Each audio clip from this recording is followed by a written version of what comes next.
കഴിഞ്ഞ വർഷം, അതായത് 2024 ഡിസംബർ 12 ഒരുപക്ഷെ നമുക്കങ്ങനെ പെട്ടെന്നൊരിക്കലും മറക്കാൻ കഴിയുന്നൊരു ദിവസമല്ല.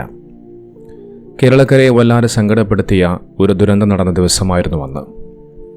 ഒന്നും രണ്ടുമല്ല, 4ഓളം വിദ്യാർത്ഥികളായ പെൺമക്കൾ ഒരു ദുരന്തത്തിൽ മരണപ്പെട്ടുപോയ സങ്കടകരമായ ഒരു ദിവസം. ആ 4 പേരും സുഹൃത്തുക്കളായിരുന്നു.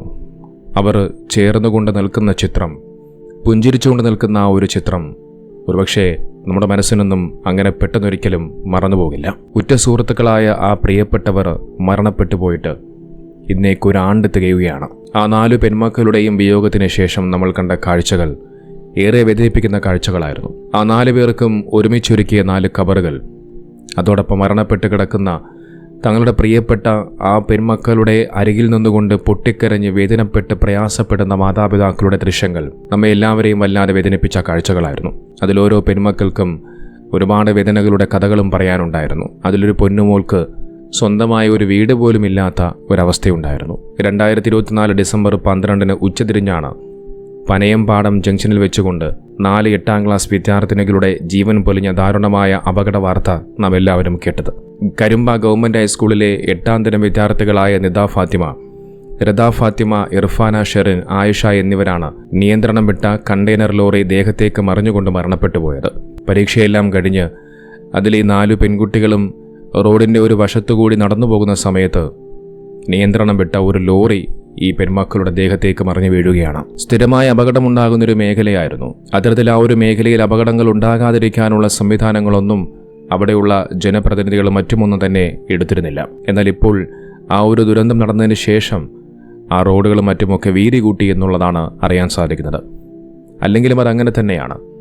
എന്തെങ്കിലും ഒരു ദുരന്തം വരാൻ വേണ്ടി അവിടെയുള്ള ജനപ്രതിനിധികളും ഭരണാധികാരികളും കാത്തിരിക്കും. നോക്കൊരു അപകടം അല്ലെങ്കിൽ ഒരു ദുരന്തം ഉണ്ടായതിനു ശേഷം പിന്നെ അതുമായി ബന്ധപ്പെട്ടുകൊണ്ടുള്ള നടപടി എടുത്തുകൊണ്ട് മുന്നോട്ട് പോയി കഴിഞ്ഞാൽ ഈ ജീവൻ പോയ 4 പെൺമക്കളും തിരിച്ചു വരുമോ?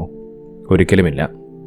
നോക്കൂ, ഒരു അപകടമുണ്ടാകുന്നതിന് മുമ്പാണ് നാം എല്ലാം ശ്രദ്ധിക്കേണ്ടത്. അല്ലാതെ അപകടമുണ്ടായതിനു ശേഷം, ദുരന്തമുണ്ടായതിനു ശേഷം നാം അവിടെ ഒന്നും ചെയ്തിട്ടും യാതൊരുവിധ കാര്യവുമില്ല.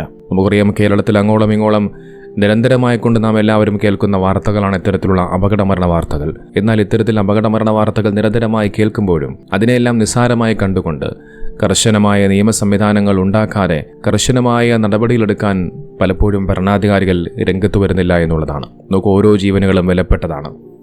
നിങ്ങൾ നോക്കൂ, ഈ 4 പെൺമക്കൾ, അവരിലൂടെ ഈ മാതാപിതാക്കൾ എന്തെല്ലാം സ്വപ്നങ്ങളും എന്തെല്ലാം പ്രതീക്ഷകളും കണ്ടിരിക്കണം. ഒരുപാട് ലാളലയോടും കൊഞ്ചിച്ചും പോറ്റി വളർത്തിയവരാണ് ഈ 4 പെൺമക്കൾ. ആ മക്കളെ നഷ്ടപ്പെട്ട മാതാപിതാക്കളുടെ വേദന എത്രത്തോളം ഉണ്ടാകുമെന്നുള്ളത് നമുക്കെല്ലാവർക്കും അറിയാൻ സാധിക്കും. അള്ളാഹു ആ പെൺമക്കൾക്ക് സ്വർഗം പ്രദാനം ചെയ്യട്ടെ. അവരുടെ കബറിടം അള്ളാഹു വിശാലമാക്കട്ടെ. ആ മാതാപിതാക്കൾക്ക് അള്ളാഹു സുബ്ഹാനഹു വ തആല എല്ലാം സഹിക്കാനും ക്ഷമിക്കാനുമുള്ള മനസ്സുകൊടുത്ത് അനുഗ്രഹിക്കുമാറാകട്ടെ. ഇതോടൊപ്പം ഒരു വീഡിയോ കൂടി നിങ്ങളെ ഞാൻ കാണിക്കാം.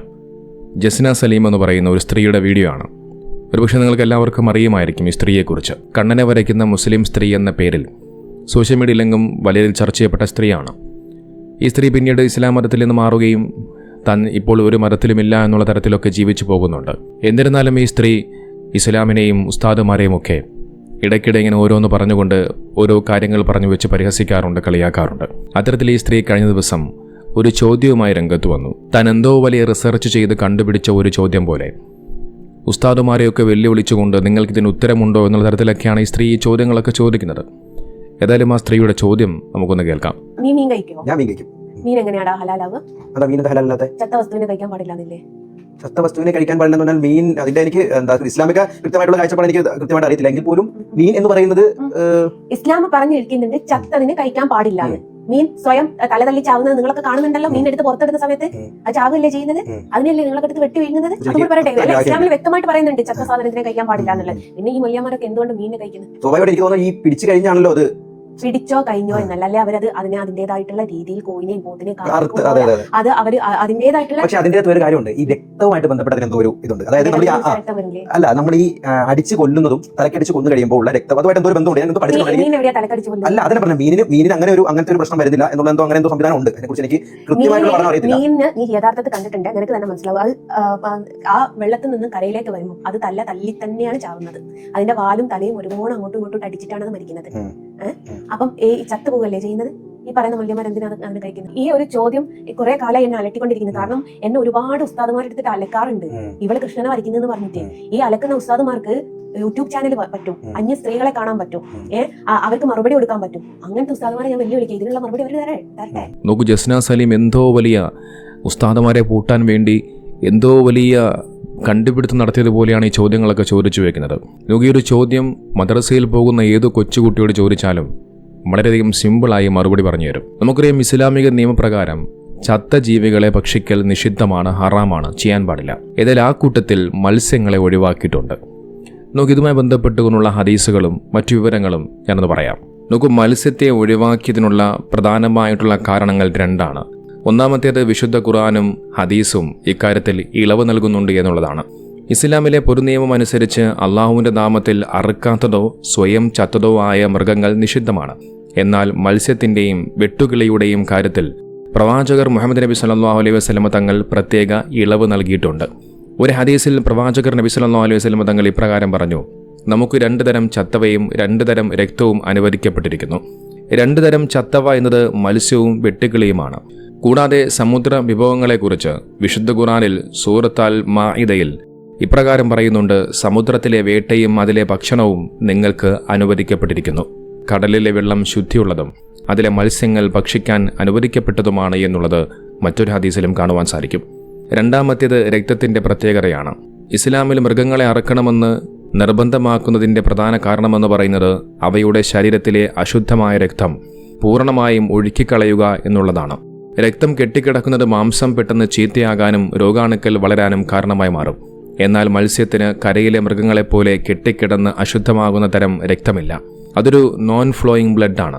മത്സ്യത്തെ വെള്ളത്തിൽ നിന്ന് പുറത്തെടുക്കുമ്പോൾ തന്നെ അതിലെ രക്തം പേശികളിലേക്ക് വലിയ തോതിൽ വ്യാപിക്കുന്നുമില്ല. അതിനാൽ അതിനെ അറുത്ത് രക്തം ഒഴുക്കിക്കളയേണ്ട ആവശ്യം വരുന്നില്ല. ചുരുക്കത്തിൽ മത്സ്യത്തെ അറുക്കാതെ തന്നെ കഴിക്കാമെന്നത് അള്ളാഹു നൽകിയ ഒരു ഇളവും അനുഗ്രഹവുമാണ്. നോക്കിയത് സൽമാനുൽ ഫാരിസി റളിയല്ലാഹു അൻഹു നിവേദനം ചെയ്ത ഒരു ഹദീസാണ്. ഇതിൽ അബൂ ഹുറൈറ റളിയല്ലാഹു അൻഹു നിവേദനം ചെയ്യുന്നുണ്ട്: ഒരാൾ റസൂലുള്ളാഹി സ്വല്ലല്ലാഹു അലൈഹി വസല്ലമ തങ്ങളോട് ചോദിച്ചു: അള്ളാഹുവിൻ്റെ ദൂതരെ, ഞങ്ങൾ കടലിൽ യാത്ര ചെയ്യുമ്പോൾ കുറച്ച് വെള്ളം മാത്രമേ കൊണ്ടുപോകാറുള്ളൂ. അതുകൊണ്ട് വൊളൂ ചെയ്താൽ ഞങ്ങൾക്ക് ദാഹിക്കും. അപ്പോൾ ഞങ്ങൾ കടൽ വെള്ളം ഉപയോഗിച്ച് വൊളൂ ചെയ്യാമോ?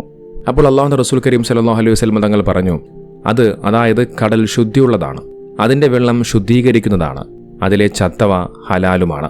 സാധാരണയായി കരയിലെ മൃഗങ്ങൾ അറുക്കാതെ ചത്താൽ അത് ഭക്ഷിക്കുന്നത് ഹറാമാണ്. എന്നാൽ കടലിലെ ജീവികളുടെ കാര്യത്തിൽ അവ വെള്ളത്തിൽ നിന്ന് പുറത്തെടുക്കുമ്പോൾ അറുക്കാതെ മരിച്ചാലും, അതായത് ചത്തവയുടെ ഗണത്തിൽ പെട്ടാലും അത് ഭക്ഷിക്കുന്നത് അനുവദനീയമാണ്. അപ്പോൾ ഇത്രയേ ഉള്ളൂ ഇതിൻ്റെ ഉത്തരമെന്ന് പറയുന്നത്. വളരെയധികം സിമ്പിളായ ഉത്തരം. ഇതിനെയാണ് ജസ്ന സലീം കുറേ വർഷക്കാലമായി മനസ്സിലിട്ടിങ്ങനെ ഓടിക്കുന്നൊരു ചോദ്യമാണ്, എന്നെ അലട്ടുന്ന ചോദ്യമാണ്. ഞാൻ ഉസ്താദുമാരെ, മുസ്ലിയാക്കന്മാരെ ഇതാ പൂട്ടാൻ പോകുന്നു, ഈ ചോദ്യത്തിന് ഉത്തരം തരാൻ വേണ്ടി വെല്ലുവിളിക്കുന്നു എന്നൊക്കെ പറഞ്ഞുകൊണ്ട് ഇത്തരത്തിൽ ഈ വിഡ്ഢിത്തങ്ങളൊക്കെ വിളിച്ചു പറയുന്നത്. നോക്ക്, ഇസ്ലാം എന്നുള്ളത് പൂർണ്ണമാണ്. അതിനകത്ത് ഒരു സംശയവും ഒന്നും തന്നെയില്ല. എല്ലാറ്റിനുമുള്ള കൃത്യമായ ഉത്തരം ഇസ്ലാമിലുണ്ട്. അതിപ്പോൾ ജസ്ന സലീം എന്നല്ല, ലോകത്തുള്ള ഏതോ വലിയ സയൻറ്റിസ്റ്റുകളും മുന്നോട്ട് വയ്ക്കുന്ന പല സംശയങ്ങൾക്കുള്ള ഉത്തരം ഇസ്ലാമിലുണ്ട്. ഇതിനു മുമ്പ് എത്ര സയൻറ്റിസ്റ്റുകളും ഗവേഷകരും ഒക്കെ കടന്നുപോയി. അവർക്കാർക്കും ഇസ്ലാമിനെ ഉത്തരം മുട്ടിക്കാൻ കഴിഞ്ഞിട്ടില്ല. പിന്നെയാണ് കേരളത്തിലെ ഈ മൂലയിൽ ഇട്ടാവട്ടത്ത് കിടക്കുന്ന ജസ്ന സലീം എന്ന് പറയുന്ന ഈ സ്ത്രീ.